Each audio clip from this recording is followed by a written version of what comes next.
네, 그동안 평안하셨습니까?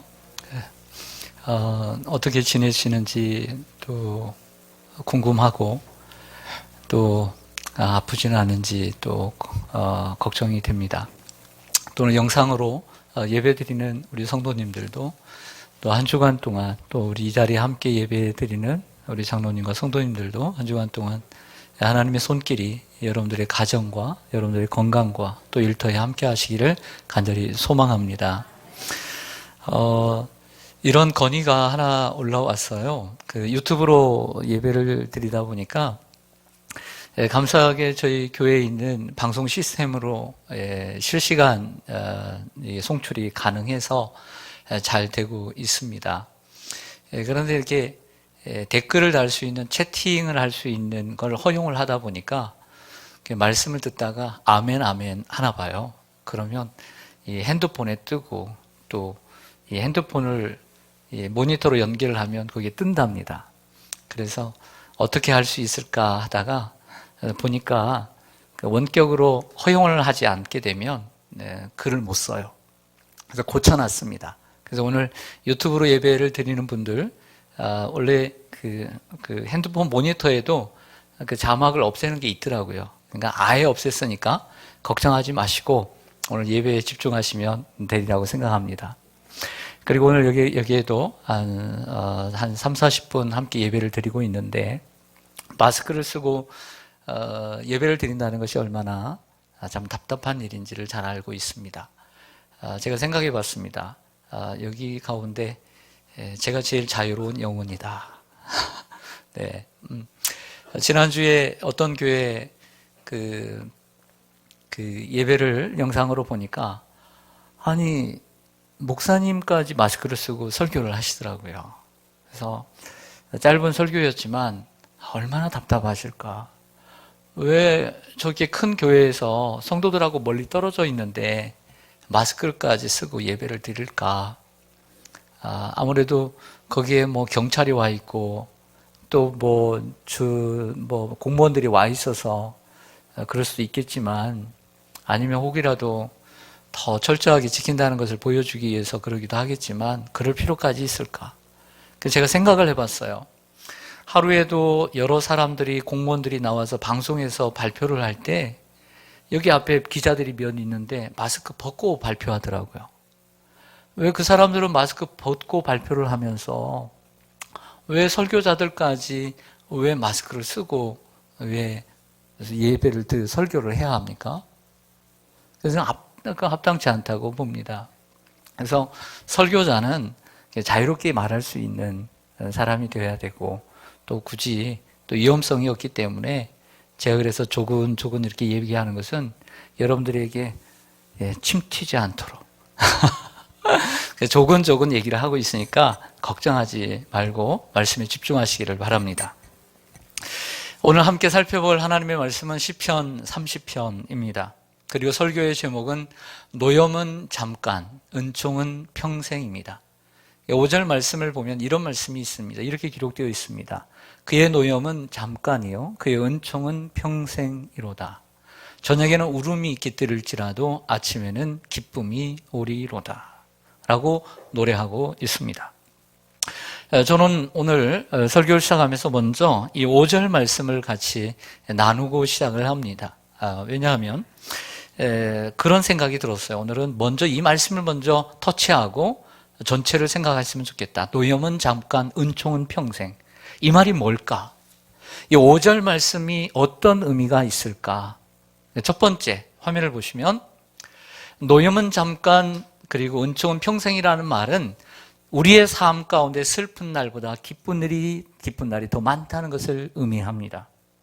평생을 살면서 아픈 날도 있지만 아픈 날보다 건강한 날이 훨씬 많습니다. 재앙의 날도 있지만 평안한 날이 더 많고 고통의 날보다 형통한 날이 더 많다는 것을 의미합니다. 원하지 않는 자리에 빠져 고생한 시간보다 고통하는 시간보다 거기서 건짐을 받아 누리게 되는 기쁨의 분량이 훨씬 많다는 것을 의미합니다. 그러나 사람은 고통은 잘 기억하고 그리고 행복과 기쁨은 잘 기억하지 못하는 습성이 있습니다.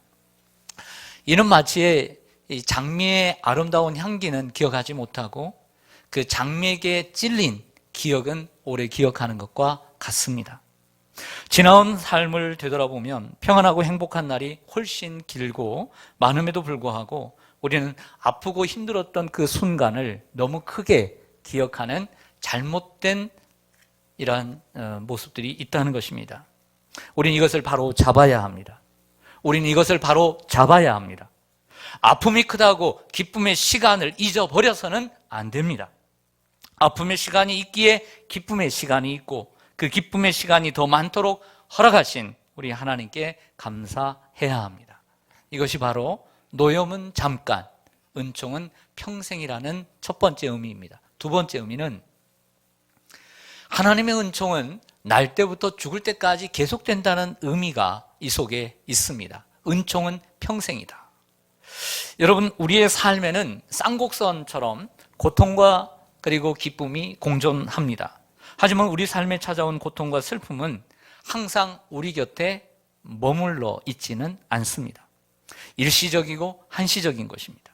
그래서 노염은 잠깐인 것이죠. 반면에 하나님이 주시는 은총은 평생이라고 했습니다. 평생이라는 말은 요람에서 무덤까지, 태어날 때부터 죽을 때까지를 얘기하는 것입니다. 하지만 이 평생이라는 단어를 오늘 노염이라고 하는 그 범주 속에서 생각을 해보면 그렇게 쉽게 해석되지 않습니다. 어떻게 해석이 되냐면 내가 지금 고통받는 이 순간 하나님의 은총이 임해서 내가 살아가는 남은 삶 동안 하나님의 은총은 계속될 것이다. 이렇게 해석이 되기 쉽습니다. 하지만 좀 더 하나님의 은총을 포괄적으로 생각하면 하나님의 은총은 내가 태어날 때부터 죽을 때까지 지금까지 계속되었고 죽을 때까지 계속된다는 의미가 있는 것입니다. 또 하나, 우리 성도들의 삶은 이 세상의 삶으로 끝나는 것이 아니라 죽음 이후의 삶도 계속된 줄로 믿습니다. 믿습니까? 믿습니까? 그것도 우리의 라이프, 삶입니다. 그렇다고 하면 하나님의 은총은 이 금세뿐만 아니라 현세뿐만 아니라 내세에도 하나님의 은총은 계속되리라고 믿습니다. 이게 평생의 은총이라고 하는 것입니다. 사랑하는 성도 여러분, 은총은 평생입니다. 하나님의 은총은 영원하다는 것을 오늘 말씀하고 있습니다. 그런데 실제 우리가 큰 고통과 아픔과 상처를 받고 살다 보면 다른 감정이 우리의 마음속에 일어날 때가 있습니다. 그 고난이 평생 갈 것처럼 느껴지죠. 마치 그 노염이, 하나님의 진노가 평생 갈 것처럼 느껴집니다. 내가 아프면 내가 이 아픔이 계속 갈 것처럼 느껴지는 연약한 존재입니다. 그리고 그것을 참지를 못합니다. 그러나 우리는 기억해야 합니다. 노염은 잠시 잠깐이요, 하나님의 은총은 평생이라는 사실을. 로마서 8장 18절에 사도 바울이 이런 말을 로마 교회에 편지를 보냅니다. 생각하건대 현재의 고난은 장차 우리에게 나타날 영광과 좋기 비교할 수 없도다.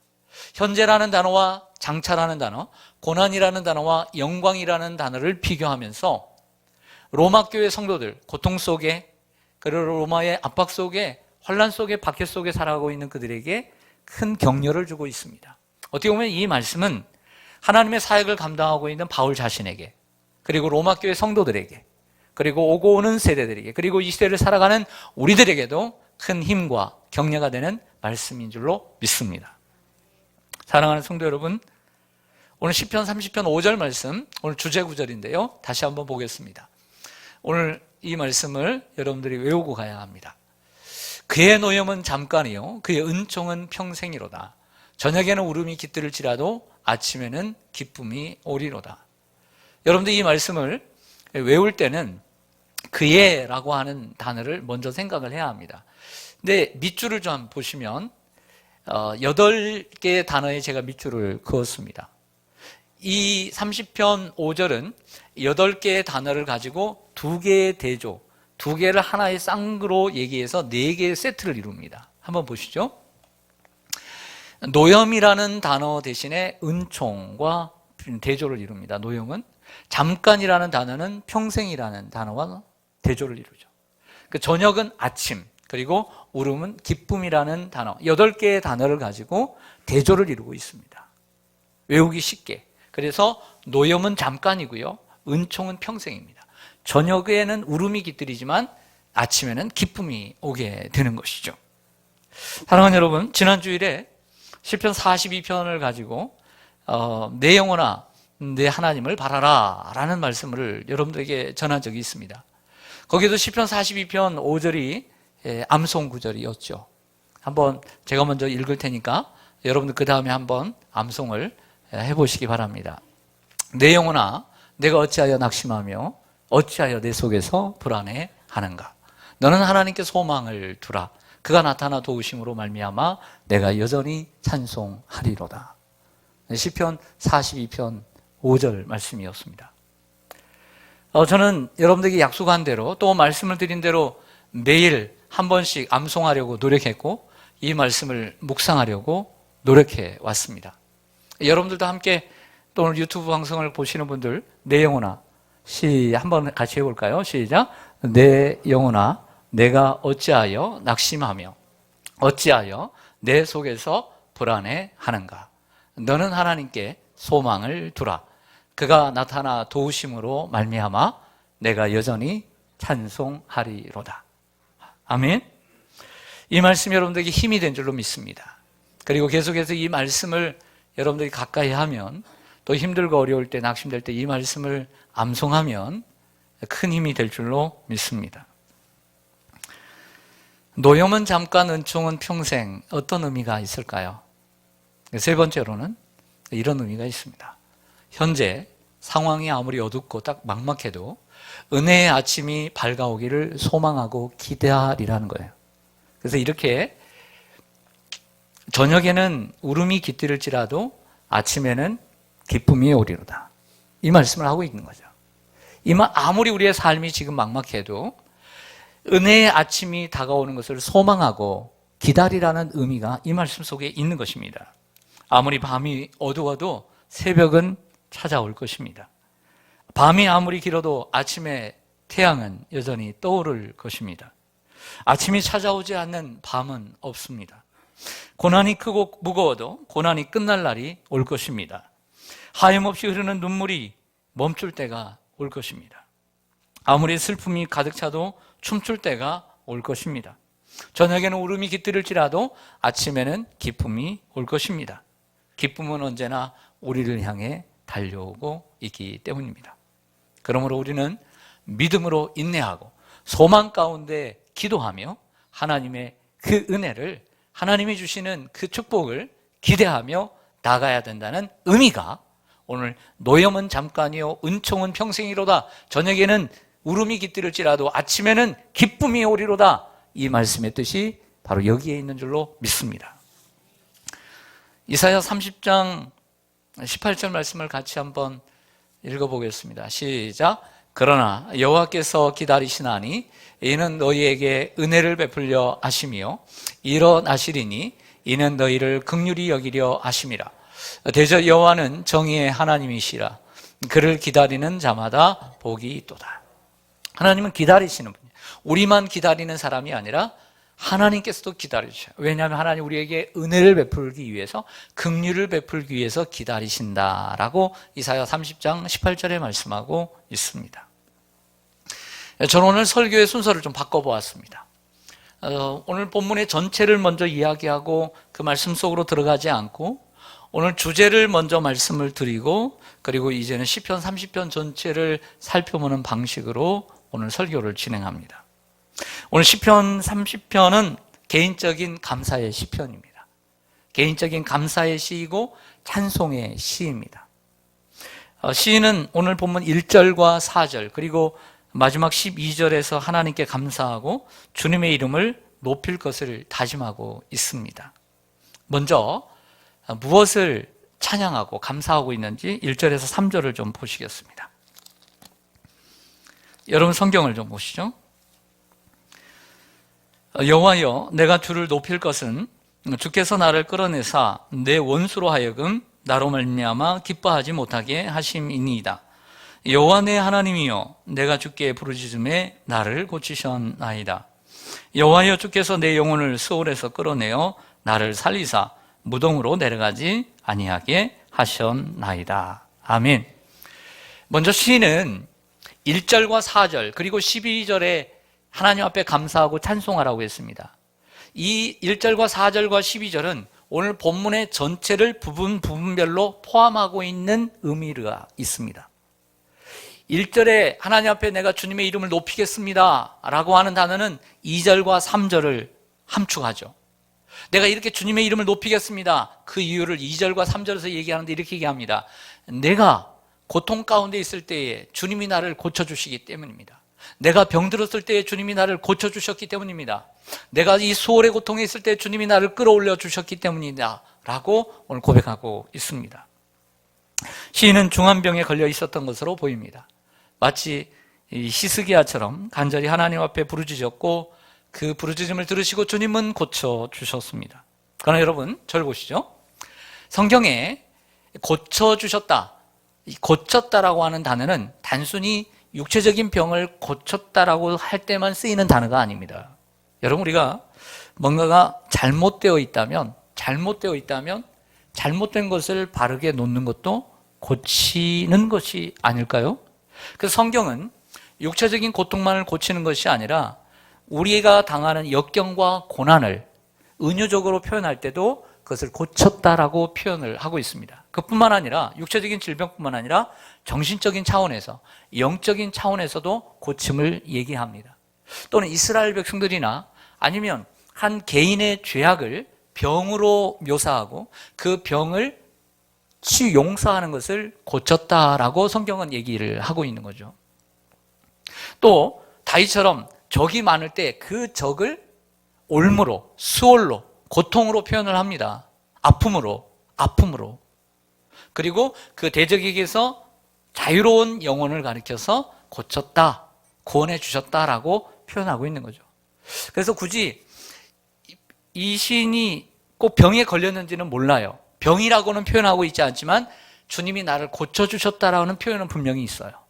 그게 그러나 육체적인 질병인지 다른 것인지는 알 수 없다 라고 하는 것이죠.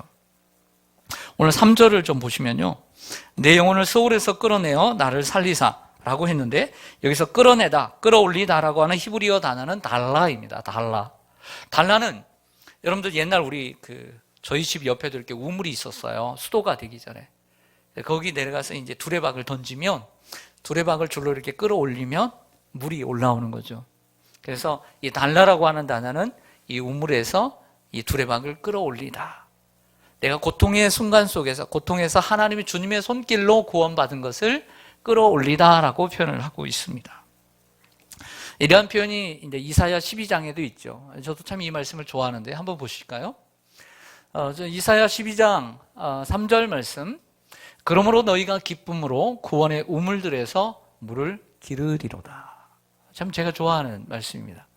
이게 바로 달라, 물에서 끌어올리다라고 하는 거죠. 주님이 내 고통의 삶에서 주님의 손길로 끌어올려 주신 것이죠. 또한 오늘 3절에 기록된 스올이라는 음부, 죽을 뻔한 위험을 가리킵니다. 우리는 살아가면서 위기를 맞이합니다. 히스기야처럼 병들어 죽게 될 위기를 맞이하게 되고 욥처럼 정말 큰 고난을 우리가 맞기도 합니다.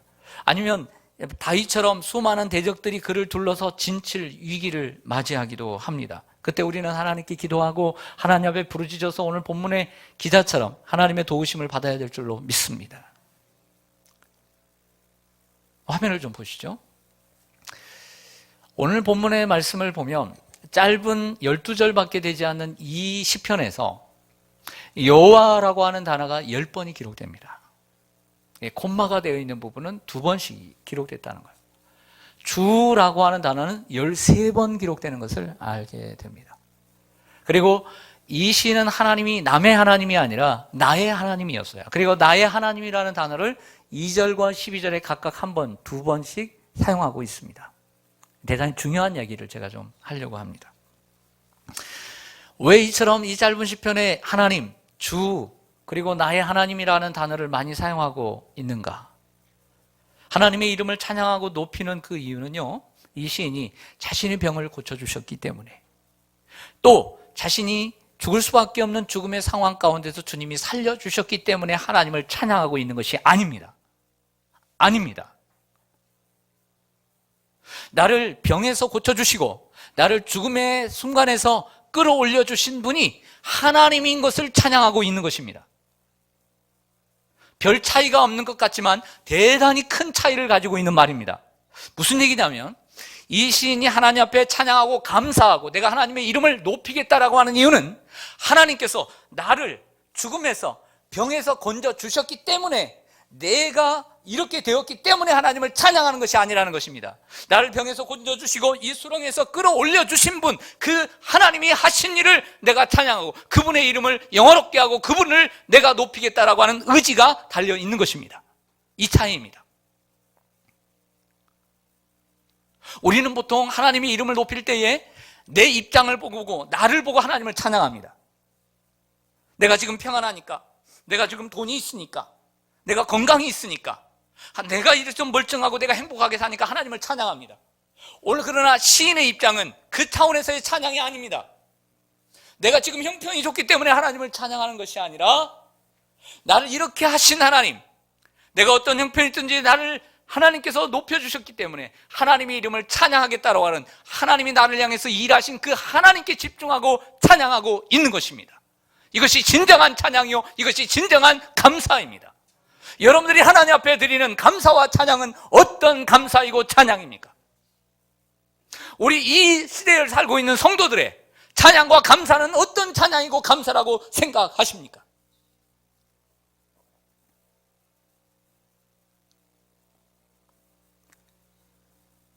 다음으로 시인은 4절에서 주님을 찬양하는 일에 성도들이 함께 참여하도록 초청합니다. 따라하겠습니다. 성도들이 함께 찬양하도록. 오늘 시편 30편 4절을 보면요, 두 번째 감사가 나옵니다. 주의 성도들아 여호와를 찬송하며 그의 거룩함을 기억하며 감사하라. 누구에게 얘기하고 있어요?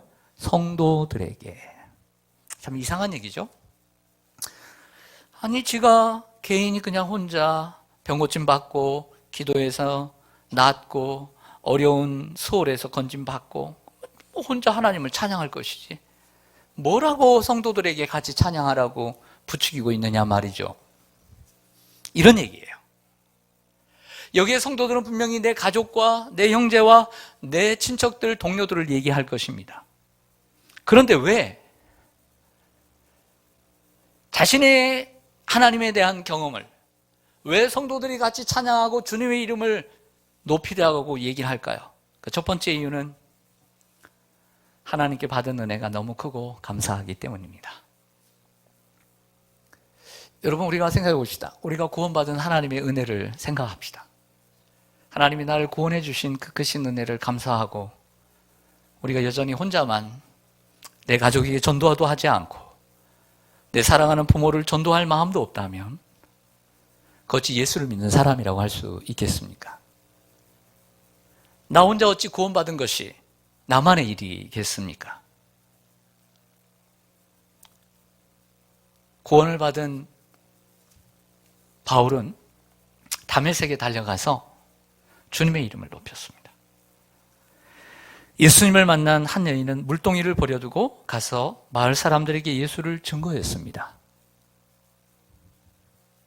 자, 또 하나의 이유는 하나님께서 한 사람에게 주시는 은혜는 결국 모든 성도들에게 주시는 은혜이고, 한 사람에게 주시는 하나님의 은총은 모든 사람에게 주시는 선한 영향력이 있기 때문입니다. 결국 다시 얘기하면 이를 위해서 한 사람에게 은총을 주시는 것입니다. 여러분, 한 사람이 하나님의 은혜를 받으면 여러분의 가정에 좋은 영향을 미치게 될 줄로 믿습니다. 우리에게 손거울이 있습니다. 이 작은 거울 속에 저 밝은 크고 큰 태양이 이 거울 속에 들어오는 것처럼 한 사람에게, 여러분 한 사람에게 하나님의 이 교회 전체를 유익하게 할 수 있는 하나님의 은혜가 담길 수 있다는 거예요. 베다니 동네로 예수님이 나사로가 죽은 후에 오셨습니다. 왜 이렇게 늦게 오셨습니까? 하지만 예수님은 죽은 지 나흘이나 된 나사로를 살려주셨습니다. 하나님의 은혜가 그 가운데 임했고 나사로는 다시 삶을 살게 됐죠. 그러나 나사로의 개인적인 부활은 그의 부활로 끝나지 않고 그의 형제인 마르다와 마리아에게 그리고 마을 사람들에게 선한 영향력을 끼치게 된 줄로 믿습니다. 교회를 핍박하고 다녔던 바울이 부활하신 예수님을 혼자 만났습니다. 개인적인 경험이에요. 그러나 주님을 만난 개인적인 경험은 아시아와 세계를 변화시키는 선한 영향력을 끼치게 된 줄로 믿습니다. 한 사람이 받은 은혜는 결국 하나님의 교회 전체를 유익해 하는 은혜가 있는 것입니다. 그래서 저는 여러분들이 하나님의 은혜를 받는 분들이 되기를 바랍니다. 왜냐하면 여러분들의 한 사람의 받은 은혜는 우리 교회의 은혜이기 때문입니다. 저는 우리 교회 성도님들이 암과 투병을 하고 이번 주에도 항암 치료를 이제 시작하는 한 권사님이 계신데 이제 3개월 동안 치료를 또 다시 해야 합니다. 그 권사님의 항암 치료를 통해서 그 권사님이 힘을 얻고 건강을 얻고 그리고 많은 성도님들이 그 질병에서 고침받고 그리고 일어나는 모습이 어찌 그 한 사람의 일입니까? 우리 교회의 은혜요, 우리의 은혜인 줄로 믿습니다. 한 성도님이 성령의 충만함을 받으면 어찌 그 한 사람의 일입니까? 교회의 은혜요, 우리의 은혜입니다. 한 사람이 복음을 듣고 그 복음 속에서 변화된 삶을 살 때에 어찌 그 한 사람의 은혜입니까? 그 가정의 은혜이고 그리고 우리 교회의 은혜이고 이 사회의 은혜가 될 줄로 믿습니다. 시편 30편 6절을 좀 보실까요? 내가 형통할 때에 말하기를 영원히 흔들리지 아니하리라 이런 얘기를 합니다. 즉 다윗은 자신이 형통할 때에 스스로 자신을 과신했습니다. 교만했죠. 뭐라고 얘기하냐면 내가 영원히 흔들리지 아니하리라 이렇게 과신한 적이 있습니다. 7절을 보시죠. 때때로 성경은 앞에 있는 구절을 다시 다른 표현으로 쉽게 표현하는 내용이 있어요. 그 6절과 7절은 같은 의미예요.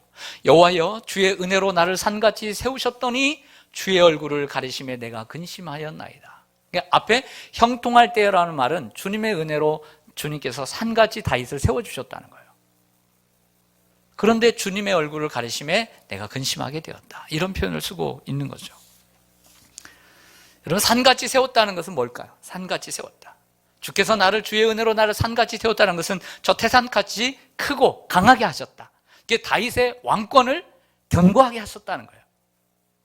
그런데 다윗이 정치적인 안정과 경제적인 부흥을 이루고 난 다음에 뭐라고 생각하냐면 이 모든 것이 내 노력의 결과라고 생각했던 것이죠. 하나님의 은총인데 내 노력의 결과라고 생각했던 거예요. 하나님이 주시는 선물인데 내 노력의 산물이라고 생각을 했던 것입니다. 성경은 이러한 것들을 큰 죄악으로 여깁니다. 신명기 8장을 좀 보시죠. 신명기 8장에 보면 그러나 내가 마음에 이르기를 내 능력과 내 손의 힘으로 내가 이 재물을 얻었다 말할 것이라 이렇게 말하는 사람, 내가 내 힘으로 내 노력으로 내가 이렇게 잘 되었다 영원히 흔들리지 않을 것이다 라고 이렇게 말하는 사람들, 근데 하나님 여호와를 기억하라 그가 내게 재물 얻을 능력을 주셨습니다. 여러분, 우리는 이번 코로나 사태로 우리 자신이 얼마나 연약한 존재이며 온 세계가 코로나 앞에서 얼마나 무기력한 존재인가를 우리는 절실히 깨닫고 있습니다. 이러면서 내 능력과 내 손으로 이루었다고 여전히 말하는 사람들, 나는 영원히 흔들리지 아니하리라 라고 말하는 사람들이 있을지라도 우리는 이 시인처럼 하나님 앞에 겸손히 엎드려야 될 줄로 믿습니다. 이것이 내 힘과 내 노력으로 얻은 결실이 아니라 하나님의 은혜라는 것을 우리가 고백해야 합니다. 그리고 하나님 앞에 찬송하기를 원합니다. 그리고 우리 성도님들이 다 같이 올라와서 주님의 은혜를 찬송하고 감사하기를 원합니다. 상황이 어떻든지 간에 좋은 상황만 되고 모든 것이 회복된다면 그때 하나님을 찬양하는 것이 아니라 어떠한 상황이든지 하나님을 찬양할 수 있는 우리가 되기를 원합니다. 끝으로 시인은 마지막 12절에서 쉬지 않고 찬송하고 영원히 감사하겠다고 다짐함으로 끝을 맺고 있습니다. 다윗은 자신의 잘못과 삶의 위기 앞에서 하나님의 은혜와 도우심을 구했습니다. 내가 병들어 죽게 되었을 때에 아니면 대적이 나를 둘러칠 때에 하나님 앞에 부르짖었더니 나를 건져주셨다라는 단어를 오늘 두 구절에서나 얘기를 하고 있죠. 하나님은 이러한 다윗의 진실된 기도, 자기 과신에서 넘어지는 이러한 아픔 속에서 그러나 진실된 기도를 하나님은 받으시고 하나님은 그 기도에 응답해 주십니다. 다윗은 장례식 때나 입던 베옷을 벗어버리고 비파를 들고 춤을 추며 하나님을 찬양하게 됩니다. 오늘 말씀 11절을 보시죠. 11절에 보시면 이런 말씀이 있습니다. 주께서 나의 슬픔이 변하여 내게 춤이 되게 하시며 나의 베옷을 벗기고 기쁨으로 띠띠우셨나이다. 이런 은혜가 여러분들에게 있기를 간절히 소망합니다. 유명한 예화가 있습니다. 다윗 왕 시대에 신하들을 일처럼 다 여러분처럼 모아놓고 자기 이야기를 하면서 이제 문제를 하나 냅니다. 너희들이 다 알다시피 나는 평생 군인이었다. 난 수많은 전쟁에 또 나갔고 나가게 될 것이다. 내 전쟁에 나가서 큰 승리를 거두고 돌아왔을 때 내가 교만하지 않고 자만하지 않도록 할 수 있는 말, 그리고 반대로 내가 전쟁에 나가서 크게 실패하고 패배하고 돌아왔지만 낙심하고 절망하지 않을 수 있는 말. 그런데 이 말을 한마디로 이 둘 다를 포함할 수 있는 이 한마디를 나에게 가져와라. 이런 문제를 냈다고 합니다. 그러니까 신하들이 이제 돌아가서 이 두 개를 충족시킬 수 있는 말이 무엇일까 고민을 하다가 답을 얻지를 못하니까 지혜로운 왕자인 솔로몬에게 가서 물었다고 해요. 그랬더니 이 솔로몬이 대답을 해 주었다고 합니다. 무엇일까요? 이 또한 지나가리라 였습니다. 성공도 지나갑니다. 실패도 지나갑니다. 명예를 얻고 잘 나가는 인생도 언제나 지나가죠. 아파하는 인생도 언젠가는 지나갈 날이 옵니다. 성공을 지날 때는 겸손하게 지나가고 실패를 지날 때에는 절망하지 않고 지나가야 합니다. 성공의 삶을 지날 때에도 하나님을 찬송하고 그 하나님께서 이루신 일을 찬송할 수 있는 사람이 되어야 하고, 그리고 실패의 삶을 지날지라도 하나님을 여전히 찬송할 수 있는 사람이 되어야 될 줄로 믿습니다. 전도서 7장 14절에는 이런 말씀이 있지 않아요? 형통한 날에는 기뻐하고 공고한 날에는 생각해 보아라. 개역개정에서는 형통한 날에는 기뻐하고 공고한 날에는 되돌아보아라 말씀하고 있습니다. 여러분의 아픔도 지나갈 줄로 믿습니다. 여러분의 질병도 지나갈 것입니다. 혹시 눈물이 많은 인생입니까? 혹시 슬픔이 많은 인생입니까? 혹은 여러분들의 가정에 죽음이 많고 어둠이 많은 인생은 아닙니까? 우리 예수님은 이 세상에 빛으로 오셨습니다. 어둠 가운데 빛으로 오셨습니다.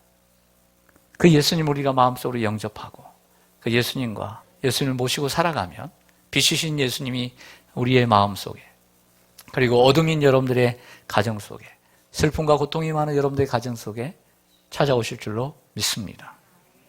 예수님은 십자가에서 우리의 눈물과 슬픔, 고난과 가난까지도 대신 짊어지셨습니다. 그 예수님을 바라보는 우리가 되기를 원합니다. 우리는 코로나19라고 하는 고난 속에 있습니다. 그리고 그것뿐만 아니라 코로나19의 여파로 여러 가지 고난이 있습니다. 아니, 코로나19가 오기 전에도 있었던 고난, 그리고 그 고난은 지금 더 가중되어 있을 줄 모르겠습니다. 당장은 고통스럽고 힘들지만 이 또한 지나갈 것입니다.